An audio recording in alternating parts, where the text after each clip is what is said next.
By a vote of 12-0, the City Council recently voted to ban single-use shopping bags at stores in Boston. Supporters of the measure say it will cut down litter and protect the environment, but others, including Mayor Walsh, have expressed some concerns about cost, especially for the elderly. Our guest is the leading sponsor of the measure, the District City Councilor for Jamaica Plain and West Roxbury. We'd like to welcome Matt O'Malley. Thank you very much for being with us, Councilor. Thank you for having me, Chris. Aside from your committee work, what was the main driving force for getting you behind this? Well, this has been an incredibly long process. Council President Wu charged me with starting a working group on studying what different ordinances and laws have been passed around the country and indeed around the world. We began in the summer of 2016. We had 3 very well-attended, well-publicized open meetings before we had even written a sentence of legislation. We looked to see what has worked well. We've also looked to see what challenges were presented in some other municipalities. At the end of the day, I think we put forth the best plastic bag ordinance to date.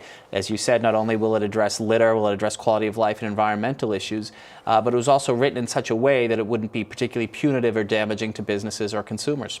Well, I guess to talk about the worst side of this is if you go to a food store, you buy some things, you don't bring a bag of your own, and you might be stuck paying 5 cents for a bag at the store. That's right. And the figure of 5 cents is something that we grappled with. In Ireland, which implemented a similar plastic bag ban in 2002, they charged the equivalent of about 15 or 20 cents, and it remains an incredibly popular initiative. Just over the river in Cambridge, it's a 10-cent fee. So 5 cents is what we thought was enough to motivate someone to bring a reusable bag while not be overly punitive to someone who had forgotten. Additionally, and this is not mandated in the legislation, I'll be clear about that, but we've strongly encouraged stores to give a 5-cent rebate if an individual brings a reusable bag. Roach Brothers does it, Whole Foods does it already, the 2 largest supermarkets in my district. So we think if done right, it can actually be very beneficial for consumers. You know, I have been using some musty old bags for years, but there are times when if I do a different kind of thing or go to a different store, I might forget. I mean, people got to get used to this, don't they? You know, the plastic bags, as we know them, are a relatively new construct. They didn't really reach prevalence in the United States till the mid-1970s, so we got along just fine without them before. And afterwards, people will adapt. And again, this is just for checkout bags. The bags that you would get at the produce department or for meat or fish or for your dry cleaning or that your newspaper may come in, those are exempt from this. Additionally, handleless paper bags would be exempt from this 5-cent fee as well. It's a way that we can address the fact that this could be a hardship for people, and we want to keep options available, but better environmentally sound options. Well, we all know plastic bags, blowing all over the place looks pretty, shabby. But on the other hand, what does this do to the environment? It has a significant impact. Plastic bags are made from petroleum, which means it furthers our reliance on natural gas. It is almost impossible to recycle them effectively, so they will live in a landfill for eternity.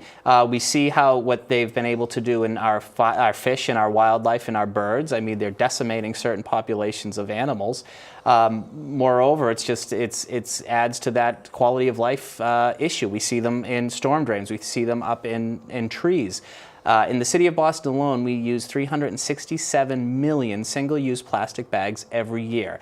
The average life of that plastic bag is 12 minutes. So these are something that have really been an environmental scourge, and this legislation is really going to address that and help beautify the city and also help have a positive environmental impact. Now, the council did pass this with a veto-proof majority, but is there any thinking that maybe there ought to be something done to help overcome the mayor's resistance, I guess? Well, I think the mayor, I am hopeful that the mayor will sign this. I know that he is reviewing it. I know we had a unanimous vote with all councilors present on Wednesday. I was very proud of that. Additionally, this was written in such a way that it would not go into effect until a year from now, which will give us plenty of opportunities to reach out to all folks, to work with Boston Housing Authority, to work with food banks, to work with all neighborhood business districts to make sure that we have free reusable bags ahead of time.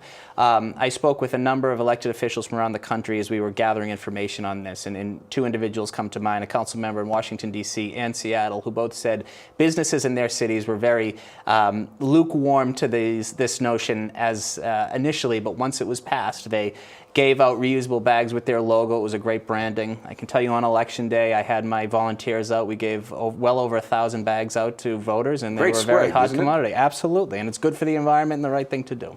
Another environmental issue the council was involved in that affects a lot of people in Boston is the way they can choose their provider, not distributor, of energy. Exactly. The Community Choice Energy, I was incredibly proud. I also partnered with that, with Michelle Wu on that initiative as well. And we passed that unanimously as well back in September of this year. Again, it's going to take a process where we can make sure all of our ducks are lined up in a row and we work with the relevant stakeholders. But this will allow us to increase our portfolio of renewable energy sources by about 5% on top of the 11 or 12% that it already is at no cost to the ratepayer. So this is another way that sound environmental policy can be good for the environment, good for the customer, and good policy as well. What is about choosing a provider in this sense? Because what if things happen later on, you want to switch, maybe some price goes up or something like that? Can that not be a tricky thing for people to do? Oh, it can absolutely be a tricky thing. And what we've seen in the other cities and towns that have passed Community Choice Energy, which is a nationwide movement now, it began in Massachusetts on the Cape back in the late 1990s. There are safeguards in place so that if certain costs skyrocket or change, you can essentially hit pause on the program, as we're seeing in the town of Melrose happening right now. So of course there are safeguards in place. None of us want to do something that would be detrimental to our constituents. However, because for so many years there was a monopoly, competition is not only good for the consumer, but good for the environment as well. And we can increase our renewable portfolio, which will obviously have a huge effect. And let me just say, someone has asked me why I'm focusing so much on environmental issues this year. Well, with this current administration in Washington, we have outright hostility towards strong environmental policies, and it truly will be up to cities, towns, and states to lead in this fight. I've been very proud with what we've been able to accomplish in Boston so far. This has been on News, and we're talking with Boston City Councilor Matt O'Malley. One other energy issue that you have been working on even before these ones that we just talked about tonight is the gas leaks. Yes. that we're wasting gas, and I guess there's some action on that. There are right around this time last year, the council was able to pass a gas leaks bill, the first of its kind in the state. Essentially, what it will do, it will help the city work with the utilities whenever there's road work done. If we're opening up a road work for Verizon Fios or for Water and Sewer or some other quasi-public agency, and there are gas leaks, we can work with the utility companies to fix those. We are spending $90 million every year on gas that has escaped from Boston's pipes into the atmosphere. Methane is 86 times more dangerous and can have a very detrimental environmental impact. Additionally, we are already paying for this as ratepayers. That lost gas is the price is assumed in every ratepayer's bill, so this is going to help fix some of those gas leaks. Again, it's not only good for the environment, but it's good for public health, it's good for our trees, it's good for so many other issues. And you won't have a house getting blown up every now and then. You won't have a house getting blown up, yeah, even more importantly. One other issue that you've been concerned about in this district that you represent is the way the housing market, especially the housing crunch, is hitting hard in some areas, especially around Eggleston Square. There's a restaurant there, El Embajador, which is facing a pretty steep rent increase, I think. You were concerned about that? Indeed, very much so. El Embajador has been a great, just a meeting place, a wonderful restaurant for 20 plus years in District 6 in Eggleston Square. We're working closely with the owners and with the landlords to try to come up with some solution so that we can protect that wonderful, thriving small business. Honestly, Chris, one of the most difficult things we've had to deal with is how the city is changing, how expensive it is, not only for residents, but for businesses as well. And one of the things I love about our city is that we have a vibrancy, we have a diversity, we want to make sure we can protect that, and particularly protect those residents and businesses who have been here for a long, long time and are such a vibrant part of our social fabric.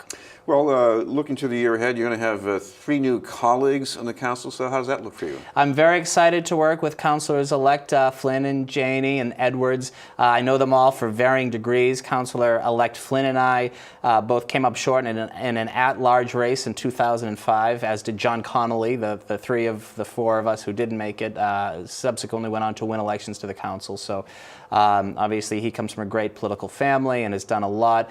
Kim Janey is someone I've known for years, has done remarkable work in public schools, and Lydia Edwards has been working with the city on many of the issues we just spoke about in terms of displacement, in terms of housing stability. So while I will miss my colleagues who are departing, I am very, very excited to work with these 3 individuals as well as the returning councilors. I think the council is stronger than it's ever been. been, and it's going to be a great year ahead. Well, I'm used to thinking of you as a sort of a junior counselor, but I guess that's not exactly I'm turning into the grizzly old veteran. I will be third in line of the most seniority on January 1st, and that's a good thing. It's good to see turnover. It's good to see new people and new energy and new ideas, and the city will be well served by it. Thank you very much for being with us. Thank you, Chris. District 6 City Councilor Matt O'Malley.